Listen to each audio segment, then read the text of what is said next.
Defender series के episode 2 में हमने देखा था कि व्हाइट हेड नाम का आदमी बच्चों से क्राइम कराता है। इसी बीच में डैनी और लूक केज भी आमने सामने आए थे। जेसिका के घर पे जॉन आया हुआ था जिसे जेसिका ढूंढ रही थी, पर वो इलेक्ट्रा को देख के खुद को गोली मार देता है। जेसिका को पुलिस पकड़ लेती है क्योंकि उसने पुलिस से कुछ डॉक्यूमेंट्स चोरी किए थे। तभी वहाँ मैट आके उनकी बातों को रोक देता है और कहता है कि वो जेसिका का लॉयर है। तो अब यहाँ से हम एपिसोड 3 की कहानी को देखेंगे, जिसका नाम है वर्स्ट बिहेवियर। एपिसोड की शुरुआत होती है पास्ट के सीन से, जब एलेक्जेंड्रा एक होटल में बैठी थी और तभी वहाँ व्हाइट हेड आता है जिसे हमने पिछले एपिसोड में देखा था। व्हाइट हेड यहाँ एलेक्जेंड्रा को न्यूज देता है कि हमें ब्लैक स्काई की बॉडी मिल गई है, जिसे सुनकर एलेक्जेंड्रा खुश हो जाती है। असल में ब्लैक स्काई ये एक वॉरियर का नाम है जो कि इलेक्ट्रा है, और उसकी मौत होने के बाद व्हाइट हेड को उसकी बॉडी मिल गई थी। एलेक्जेंड्रा इलेक्ट्रा की डेड बॉडी को एक जगह पर लाती है और फिर कुछ रिचुअल्स के बाद उस बॉडी को एक कॉफिन में डालती है। थोड़ी देर में वो कॉफिन का लीड ओपन होता है जिसमें से इलेक्ट्रा जिंदा होकर बाहर आती है। इलेक्ट्रा के पूरे बॉडी पे खून लगा हुआ था और उसे खुद को बैलेंस करना भी नहीं आ रहा था, जैसे वो कोई न्यूबॉर्न बेबी हो। एलेक्जेंड्रा जाके उसे शांत करती है और फिर बताती है कि कुछ दिनों में इलेक्ट्रा बोलना सीख जाएगी क्योंकि इलेक्ट्रा सब कुछ भूल चुकी थी। इसके बाद जब इलेक्ट्रा तैयार हो गई थी तब एलेक्जेंड्रा उसे कुछ वेपन्स देती है, जिससे इलेक्ट्रा बहुत सारे गार्ड्स को हरा देती है। जब एलेक्जेंड्रा को यकीन हो जाता है कि इलेक्ट्रा पूरी तरह से तैयार है तब वो उसे एक कॉस्ट्यूम देती है। सीन फिर प्रेजेंट में आता है जब एलेक्जेंड्रा ने स्टिक नाम के आदमी को पकड़ कर रखा था और एलेक्जेंड्रा उसे आयरन फिस्ट का पता पूछ रही थी। आयरन फिस्ट यानी डैनी रैंड है जो कि हैंड ऑर्गेनाइजेशन को अकेले ही हरा सकता है, इसलिए एलेक्जेंड्रा पहले ही उसे मार देना चाहती है। स्टिक कहता है कि उसे आयरन फिस्ट कहाँ है ये पता नहीं, और तभी वह इलेक्ट्रा भी आती है। स्टिक बंधा हुआ था पर फिर भी वो एलेक्जेंड्रा और इलेक्ट्रा से लड़ने लगता है और एक तलवार से खुद के हाथ को काट कर वहां से भाग जाता है। दूसरी तरफ पुलिस स्टेशन में मैट और जेसिका बात कर रहे थे। मैट यहाँ खुद को इंट्रोड्यूस करता है और कहता है कि वो जेसिका का लॉयर है। जेसिका को लॉयर की जरूरत नहीं थी क्योंकि पुलिस ने उसे अरेस्ट नहीं किया था, पर फिर भी मैट उसकी हेल्प करना चाहता था।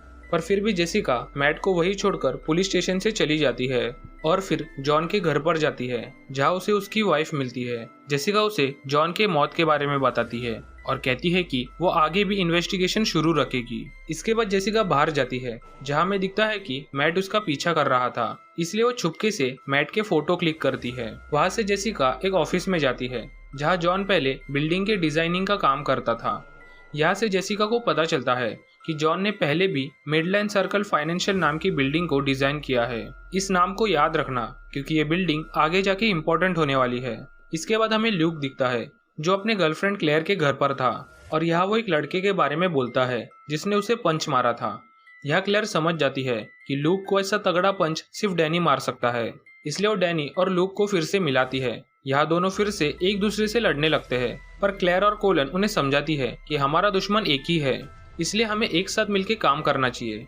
इसलिए डैनी और लूक एक दूसरे से बातें करने लगते हैं और उनको पावर्स कैसे मिली ये कहानी बताते हैं, जिसमें लूक को डैनी की बातों पे भरोसा नहीं होता कि वो किसी ड्रैगन से लड़ने के बाद आयरन फिस्ट बना है। इससे दोनों में फिर से झगड़ा होता है और दोनों डिसाइड करते हैं कि हम अलग अलग ही काम करेंगे। लूक इसके बाद कोल से जेल में मिलने जाता है और उसे व्हाइट हेड के बारे में पूछता है, पर कोल उसे कुछ भी बताने से मना करता है क्योंकि वो लोग बहुत खतरनाक थे। कोल कहता है कि अगर तुम्हें मेरी हेल्प ही करनी है तो मेरी माँ को कुछ लॉटरी के टिकट्स खरीद के दे दो और उनसे कहना कि मैं उनसे बहुत प्यार करता हूँ।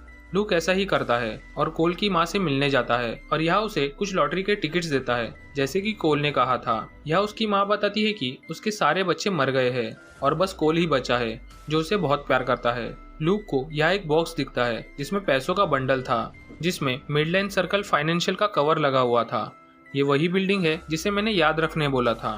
तभी कोल की माँ को जेल से कॉल आता है कि उसके बेटे कोल की जेल में मौत हो गई है और उसे किसी ने मार दिया है।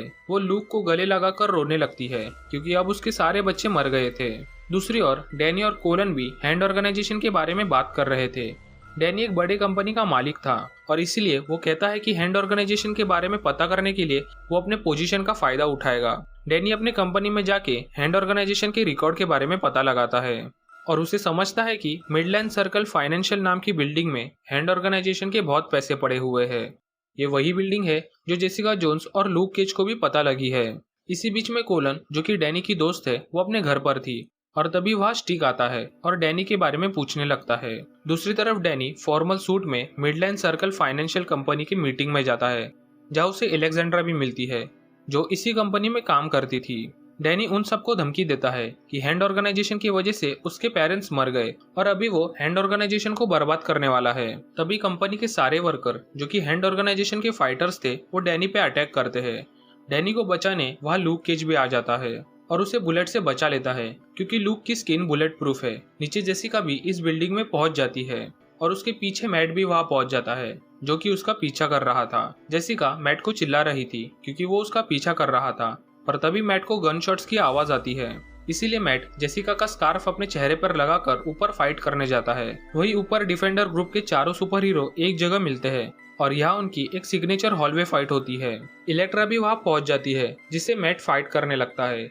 फाइट के बीच में मैट सेंस कर लेता है कि ये इलेक्ट्रा है, इसलिए वो थोड़ी देर के लिए रुक जाता है। तभी इलेक्ट्रा उसे अपने तलवार से मारने वाली थी, पर डैनी आके उस तलवार को ब्रेक करता है और अपने आयरन फिस्ट से इलेक्ट्रा को दूर फेंक देता है। फिर चारों सुपर हीरोज लिफ्ट से बिल्डिंग के नीचे जाते हैं और ये एपिसोड यहीं पर खत्म हो जाता है। आपको अगर वीडियो और एपिसोड की एक्सप्लेनेशन अच्छी लगी हो तो प्लीज लाइक दिस वीडियो, और आगे की वीडियोस आप तक जल्दी पहुंचने के लिए चैनल को भी सब्सक्राइब कर देना। मिलते हैं अगले वीडियो में, तब तक के लिए this is movies mind signing off.